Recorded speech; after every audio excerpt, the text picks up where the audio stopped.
Hello guys, আসসালামু আলাইকুম। আমি আপনাদের মাঝে একটা কথা নিয়ে আসলাম। আপনারা সবাই তো ওনাদেরকে চিনেন, খামরুল আর জিন্নাতের। ওনাদেরকে যে সবাই বউ ব্যবসায়ী বলতেছেন, আসলে ভাই তারা বউ ব্যবসায়ী না, ওরা হচ্ছে ভালো মানুষ। আপনাদের ব্যান্ডের মাঝে এগুলা বলতেছে বউ ব্যবসায়ী, আসলে ওগুলা বলার কোনো দরকার নাই। আসসালামু আলাইকুম। বিগত কিছুদিন যাবৎ আমার কিছু ভুলের কারণে অনেক স্প্যামার বা হ্যাকার ভাই আমার প্রতি অনেক রাগ। জানি না কি কারণে রাগ, তারপর আমি ক্ষমা চাচ্ছি।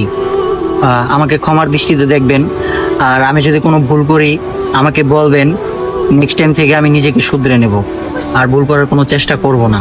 বাংলাদেশে যত স্প্যামার বা হ্যাকিং কমিউনিটি আছে, আমি সবার কাছে হাত জোর করে ক্ষমা চাচ্ছি।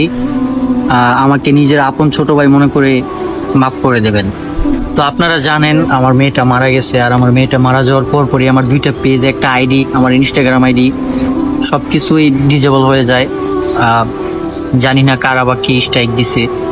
তো এই জন্য আমি সবার কাছে ক্ষমা চাচ্ছি। আমি যদি কোনো ভুল করে থাকি আমাকে ক্ষমার চোখে দেখবেন। আর হচ্ছে আমার মেয়ে মারা যাওয়ার ভিডিওটা, ওইটা হচ্ছে আমার বন্ধু এডিট করছিল, আর ওই আপ দিছিল আমার আইডিতে।